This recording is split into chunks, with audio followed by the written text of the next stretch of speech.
Prosim. Hvala lepa za tale uvod. Tale današnji prispevek sem pripravila skupaj s sodelavci Dušanko Bohinc, Miloš Kmet, Lidija Eržek, ki je danes ni z nami, in pa z Marjanom Tušarjem. Kolegi so pa tamle v zadnji vrsti, pa bojo več podrobnosti povedali o samih izvedbi preiskav. Zakaj nas zanima, kakšni bojo naši bitumni, ki jih uporabljamo v asfaltnih zmeseh čez 10 let? Isto tako, kot nas zanima, kakšni bomo mi čez 10 let, pa gremo k zdravniku, pa nam naredijo neke preiskave, pa potem rečejo, no, čez 10 let bo pa takole, boste imeli preveč kolesterola, dajte kaj narediti, malo telovate in tako naprej. Zanima nas, kaj bo z nami čez 10 let. Tako da podobno nas zanima, kakšni bojo bitumni, ki jih dajemo v ceste čez 10 let, da vemo, kaj lahko pričakujemo in da preventivno ukrepamo in da takih bitumnov, ki ne izpolnjujejo naših pričakovanj, sploh ne uporabljamo. Zato delamo preiskave, staramo laboratorijsko bitumne in potem skušamo ugotoviti, kakšni bojo kasneje. Zakaj nismo tega delali že prej? Zakaj nismo vseh teh preiskav delali že pred 10 leti? Zato, ker jih nismo ali imeli naprav, orodja, ali pa te preiskave še niso bile toliko zanesljive, da bi res lahko nam kaj povedali. In to ne samo v Sloveniji, ampak tudi v Evropi. Zato ta standard za s polimeri modificirane bitumne, ki je trenutno veljaven, ima samo neke osnovne zahteve in v njem ni nekih preiskav po sodobnih metodah, ki se zdaj že pa res nekaj časa uporabljajo za preiskave PMB bitumnov. Nov osnutek standarda 14023 naj bi bil decembra v javni obravnavi, tako so mi povedali na našem SIS-u, mogoče je že, mogoče bo kasneje, to ne vem, ampak tako je informacija iz SIS-a. Ampak trajalo bo dolg časa, da bo ta standard sprejet in predvidoma šele septembra 2021 naj bi bil potem dejansko sprejet. Novi standard pa kar nekaj novosti uvaja, se pravi 3 preiskave, ki jih do zdaj ni bilo. Ena je DSR, se pravi kompleksni strižni modul in fazni kod, ta G zvezdica, se pravi G star, tako kot je govoril Markus o njem, in pa MSCRT in pa še po dolgotrajnem staranju preiskava BBR. Kot vidimo, tudi se bojo neke preiskave delale samo na staranih bitumnih in ne na vhodnih več. Predvidevamo, da proizvajalci s polimeri modificiranih bitumnov vse te preiskave delajo že dolgo časa in imajo že veliko bazo teh podatkov, vendar pa dobavitelji kupcem teh podatkov ne dajejo. Tako da v bistvu bi mogli dobavitelji vsem kupcem podatke dati, kakšni so ti bitumni že sedaj. Na Zagu so nam naši izvajalci iz Slovenije lani dostavili 5 vzorcev s polimeri modificiranih bitumnov, vsi so 4580-65 in sicer predstavniki VOC-a, Strabaga, Gorenjske gradbene družbe, Kolektorja in Pomgrada, za kar se jim zahvaljujemo. Vsi so člani ZAS-a. Mi smo te bitumne potem v laboratoriju postarali in tukaj bom predstavila nekaj rezultatov. Se pravi, če pogledamo penetracijo, ki je taka zelo stara preiskava, uporabna, vidimo, da so tele zeleni so originalni bitumni, teli sole sivi kvadratki so starani kratkotrajno, tele črni trikotniki so pa dolgotrajno starani bitumni. Se pravi, penetracija pada, kar je pričakovano in vsi bitumni so lepo utrdeli, trend je zelo jasen, eni malo bolj, eni malo manj, ampak to je taka osnovna preiskava, ki je zelo zanesljiva. Potem, če pogledamo pretrgališče po frasu, isto trend je jasen, tole so originalni, fras je bil tam od -20 do -17, potem so po staranju se je fras temperatura pretrgališča dvignila, vidimo, da pri enem zelo, 2 sta bila boljša, sta imela tam okoli -10 temperatura pretrgališča, eden se je pa pri staranju zelo spremenil in ni bil več tako zelo odporen na nizke temperature. Če pogledamo preiskavo zmehčišča, ki je bila razvita za običajne cestogradbene bitumne, vidimo, da tukaj nekih trendov ni, da so rezultati zelo pisani in da pravzaprav ta preiskava nam kaj dosti za polimerne bitumne ne pove. Ker najprej razpadajo polimeri, potem pa še bitumen utrdi, to sta 2 različna procesa in ta preiskava ni primerna za s polimeri modificirane bitumne, po mojem mnenju. Tale grafik ste videli prej v prezentaciji Markusa Špigla. Tole je G-star, a ne pada, bolj ko je zadeva, bolj ko je bitumen vroč, nižji je G-star, se pravi togost, bitumen se mehča, togost pada. Tole je pa fazni kod s polimerjem modificirane bitumne, ki se takole spreminja. Preiskavo, s katero dobimo G-star in pa fazni kod, lahko delamo na več načinov.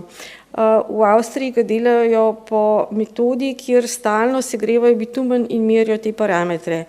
Ta novi standard evropski pa ne bo predvideval take izvede preiskave, ampak da delaš preiskavo pri nekih temperaturah, se pravi pri 20 stopinjah, pa pri 30, pa pri 40, pa pri 50 in dobiš samo takole pikice, točke. Medtem, ko ta preiskava, ki jo delajo v Avstriji in tudi v Nemčiji, tam pa zvezno spreminjaš temperaturo. V bistvu ta preiskava več pove kot tista, ki bo potem v standardu, po mojem mnenju. No in s tem preizkusom smo pa dobili, spet smo gledali neko temperaturo, ki je neka karakteristična pri 15 kilopaskalih, 15.000 paskalih. In tukaj pa spet vidimo trende. Tele originalni imajo nižjo temperaturo, starani imajo višjo temperaturo in tako lahko jih spet zelo jasno med sabo primerjamo, kar z zmehčiščem pač ne moramo tega delati.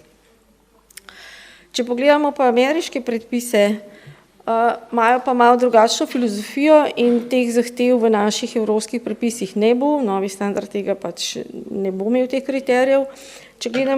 Ampak če pogledamo samo bitumne med sabo, lahko ugotovimo, da imajo v AŠTO standardih kriterij odpornosti proti razpokam zaradi utrujanja za dolgotrajno starani bitumen. In če pogledamo glede na tak ameriški kriterij, ugotovimo, da sta bitumna 3 in številka 3 in 5 bila najbolj odporna na utrujanje, ker sta bila enako odporna pri nižji temperaturi kot ostali bitumni. Se pravi, teh kriterijev v svetu je veliko, lahko jih pogledamo, lahko jih ne, ampak v novem standardu evropskem teh kriterijev ne bo. Če pogledamo obnašanje pri ekstremnih temperaturah, vsi s polimeri modificirani bitumni, ki smo jih preiskali, so dobro odporni na visoke temperature, se pravi vsi nad 75, po ameriških standardih spet, vsi nad 75 stopinj imajo šele, pač se začnejo preoblikovati. Medtem, ki za nizke temperature smo pa pogledali, kakšni so kriteriji po preiskavi BBR, po dolgotrajnem staranju in lahko spet ta rezultati kažejo, da je tale bitumen številka 5 najbolj odporen na nizke temperature. Če pogledamo, kaj imamo v Sloveniji, najhuj je tlele okoli Murske Sobote, kjer so najnižje temperature po zimi in najvišje poleti. Na Primorskem imamo samo visoke temperature, na Gorenjskem v glavnem samo nizke, no, pa še te se višajo zdaj zaradi klimatskih sprememb, ampak tale del v Panonski nižini je pa res ekstremen, tam je treba imeti v bistvu dejansko najboljše bitumne uporabljati. Novi standard evropski bo uvedel še eno preiskavo, ki jo do zdaj nismo pri nas izvajali, to je MSCRT. To je preiskava, ki pove veliko elastičnosti bitumnom in bo enkrat nadomestila to preiskavo duktilnosti, o kateri je govoril Marjan. Verjetno. Rezultati te preiskave so neke eksotične količine, eno je neobnovljiva bolnost, eno je pa delež obnove. To v bistvu tukaj gre tako, da imamo recimo eno peno, pa jo takole zavijemo, jo strižemo, pa gledamo, kako se nazaj ona sama sprosti nazaj, ne? To je ta elastičnost, ki jo gledamo. Tukaj isto, en delček bitumna takole obremenimo strižno in potem gledamo, koliko skoči nazaj. No, in polimerni skačejo nazaj, a ne? Tole je pa recimo diagram od enega običajnega cestogradbenega bitumna, vidimo, obremenili smo ga, pa je šel zelo malo nazaj, skoraj nič, pa spet obremenili, pa nič, pa obremenili, pa nič ni hotel iti nazaj. Ne? Polimerni jih pa obremeniš, pa grejo precej nazaj, pa jih spet obremeniš, pa grejo spet precej nazaj. Tako da tole je tale povratna deformacija, tole je tale R v bistvu, ne, ta procent, ko gre nazaj, to je pa neobnovljiva voljnost, to je pa ta razlika, ki želimo, da je čim manjša. Če pogledamo diagram s polimerni modificiranih bitumnov, vidimo, to obremenimo, pa skoči precej nazaj, pa spet obremenimo, pa skoči precej nazaj. Tako da tukaj iz teh diagramov lahko zelo hitro opazimo, koliko velik polimerov oziroma koliko elastični so ti bitumni. Sicer se izvaja pri 60 stopinjah ta preiskava, ampak da nam pa veliko pove, koliko so elastični bitumni, ki jih imamo. In če pogledamo, te dve količini sta tako zelo hecni. Tale delež obnove je še nekako predstavljiv, neobnovljiva voljnost pa vrednosti 0,002 ali pa 0,018, mislim, take res nepredstavljive vrednosti so. Če pa tole lepo narišemo diagram, tukaj je tale delež obnove, pa neobnovljiva voljnost, pa nekako si bolj lažje predstavljam, saj jaz, kakšni so ti vzorčki, ki smo jih preiskali. Se pravi, želimo, da je tale delež obnove čim večji, tam, če je nad 80%, je fino, tale JNR mora biti pa pod 0,5. Se pravi, fajn je, če bi imeli nekje tlele naše vrednosti. Čist majhen ne sme biti, kar pomeni, da je zelo trd, se pravi, mora biti malo več, kot malo, pa čim večjo ta elastični povratek mora imeti. Se pravi, takole bi bilo neko idealno stanje. Tole so rezultati po kratkotrajnem staranju. Vidimo, dva sta imata zelo velik delež obnove, sta zelo elastična še vedno. Eni so pa tam padli na 60%, kar je pa relativno malo.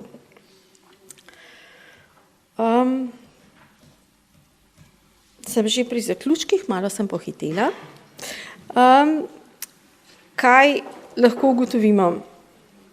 Te osnovne preiskave, fraz, penetracija, zmehčišče, so bile razvite za običajne cestogradbene bitumne in niso primerne za s polimerji modificirane bitumne. Posebej, če bomo začeli uporabljati še RAP. Tam bomo mogli imeti res veliko vedenja o tem, kakšne bitumne imamo v RAP-u, ker ne bomo jih poznali, lahko bojo modificirani. V RAP-u je marsikaj, so eni bitumni, drugi, tretji, četrti, 15, različno stari. Tako da bomo mogli imeti ene malo boljše preiskave, da nam bojo več povedali o tem RAP-u. In DSR preiskava je, se pravi, tale G-star pa fazni kod sta ta pravi vrednosti, ki jih bomo rabili za uporabo RAP-a v novih asfaltnih zmeseh. V novem standardu, ki bo prišel čez 2 leti v Slovenijo, bo uvedel nove preiskave, ki so primerne za s polimerji modificirane bitumne, ampak ne bo nobenih zahtev v tem standardu. Tam bo zahtevano samo, da proizvajalci navedejo vrednosti. Vsaka država si bo mogla sama postaviti kriterije. Mi bomo mogli reči, tele so v redu, tele niso v redu. Proizvajalci dobro vejo, kakšne so lastnosti njihovih bitumnov, ampak jih ne predstavljajo zelo pogosto svojim kupcem. In vsaka država si bo mogla sama postaviti kriterije. Po mojih izkušnjah tehnologi, vodji asfaltnih baz že vejo, kaj je dobro pa kaj je slabo, ampak dokler ni neke zahteve, dokler naročnik ne reče, takole mora biti, se uporablja pa vse, kar je skladno z predpisi, se pravi z sedanjim standardom, ki je pa zelo ohlapen. Kot smo videli, v glavnem vsi s polimerji modificirani bitumni ustrezajo zahtevam, ki so v našem sedanjem slovenskem standardu. Tako da treba bo narediti neko bazo podatkov in postaviti jasne kriterije, če bomo želeli imeti v resnici kakovostne bitumne v naših asfaltih. To se bo zgodilo do septembra 2021, toliko imamo časa, ampak takrat bi bilo fino, če smo pripravljeni, tako naročniki, kot tudi izvajalci, da imajo neko svojo bazo, da imajo neke izkušnje, tudi znajo brati rezultate teh preiskav, ki bojo takrat v tem novem standardu in da se bojo znali res optimizirati svoje asfaltne zmesi. Hvala lepa za pozornost.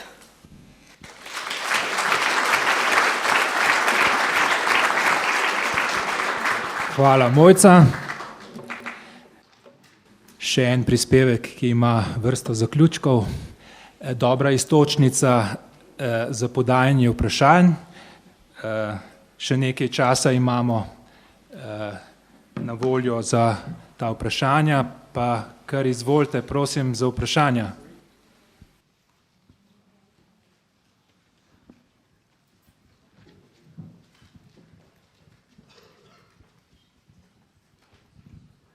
Hvala lepa za možnost postaviti vprašanje oziroma mogoče bolj komentar.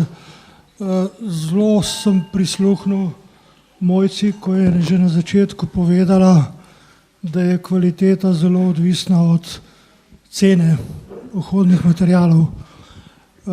Teli prispevki so zelo lepo pokazali, kako se pravzaprav asfaltna stroka razvija predvsem na področju gradnje polimerov, ki smo jih začeli pravzaprav intenzivno uporabljati že na avtocestnem programu in ta zadeva se očitno zelo razvija. Pri vsem tem mi pa vseeno manjka nekoliko ekonomike. Se pravim, pa se strinjam s tem, da pri teh zadevah ne bi smeli šparati. V mislih imam pa predvsem ekonomiko, ki bi jo mogli naročniki pravzaprav narediti, ne toliko izvajalci. Gre za to ekonomiko, koliko pozneje pač pridejo neki ciklusi obnavljanja vozniških konstrukcij, če uporabljamo te novejše tehnologije, ta novejša dognanja. Tako da tukaj bi bilo tudi dobro enkrat tudi o tem reči, ker sigurno tu pa tudi dražje pomeni cenejše. Ne? To je eno, drugo pa, mogoče ni čisto na mestu vprašanje, vendar vseeno, slišali smo, da bojo te novi standardi leta 2021. To pomeni čez 2-3 leti. Vmes vemo, da v dobi digitalizacije in razvoja tehnologij gre zadeve zelo hitro naprej. Ali se te postopki res ne dajo kaj bolj pospešiti? Razumem, da je treba te preiskave narediti, da to traja, da to zahteva čas, vendar imam občutek, da pa vseeno gre pa veliko časa tudi potem za neko, bom rekel, birokracijo v narekovajih, ki bi morala hitreje te zadeve reševati in omogočati pravzaprav, da bi izvajalci in pa vsi uporabniki te zadeve uporabljali. Ne. Tudi ta pripomba, da se ne dobi podatkov od proizvajalcev in tako naprej, ti da misli, da bi se dali na tem bodoče še kaj narediti. Hvala lepa. Ne vem, če ne, jaz to tukaj odgovorim. Kar se tiče postopka sprejemanja standardov, to ni v naši moči, to je evropska zadeva, to je CEN. Tukaj pač postopke imajo, kakršne imajo, tako da tukaj ne vem, mogoče bo kaj prej, ne, ker to so informacije vsi ste, mogoče so tudi napačne, ne vem, ne, niso moje.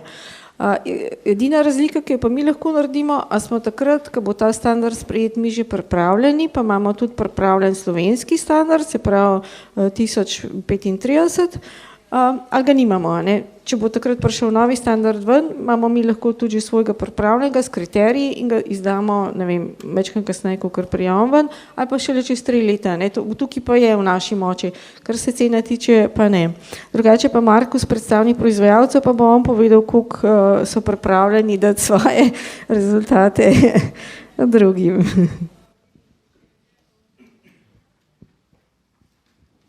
Yeah, I would like to give some comments or some answers to the questions. So I think I fully agree with you. I think we have to look much more in the future on life cycle costs analysis. So not only to talk about the costs at the beginning, so we have to look on the whole life cycle of a road.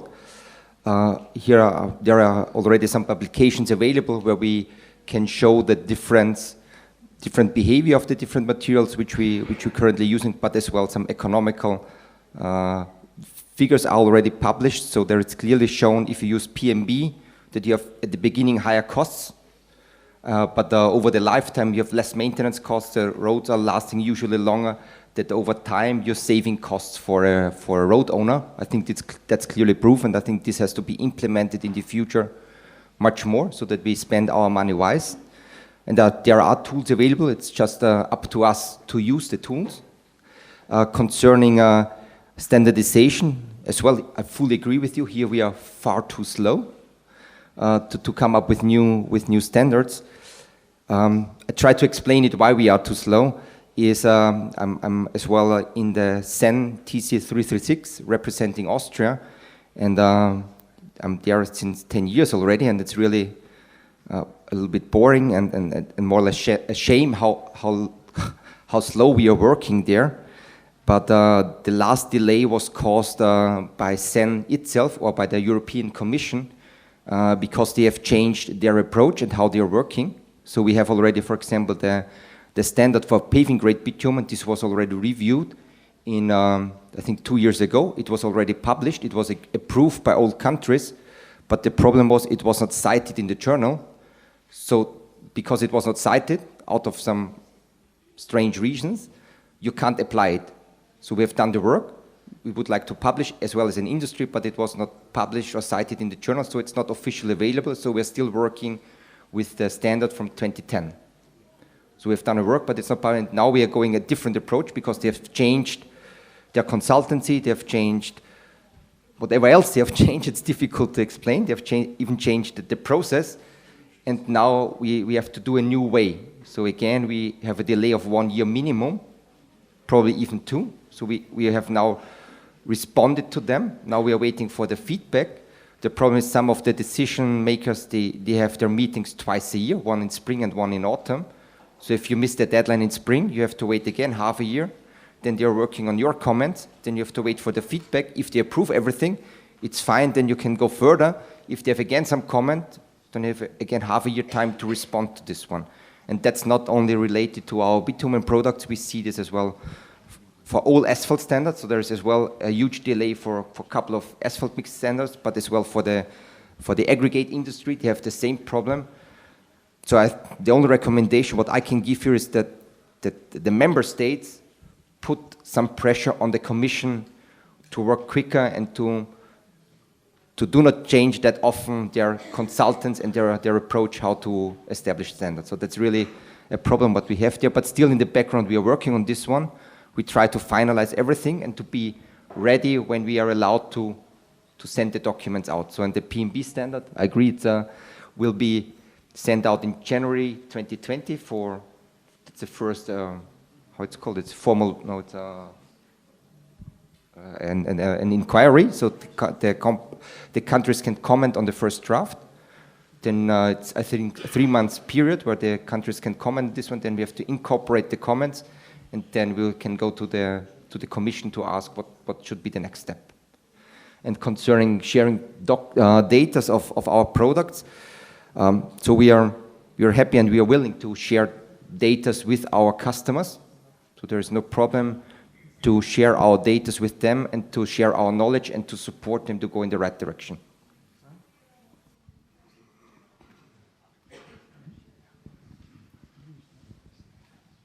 Naslednje vprašanje.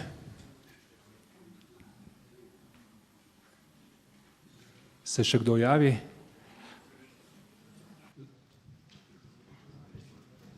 Jaz bi samo eno malenkost dodal. Glede na to, da je bilo zelo interesantno poslušati in zelo zanimivo, kar se tiče bitumnov, ki so vitalni del asfaltov. Vsi pravzaprav vemo, da bi želeli čim dalj živeti, ampak noben od nas ne bi bil rad star. Ampak v starosti pa moramo pomisliti na to, koliko smo še kvalitetni.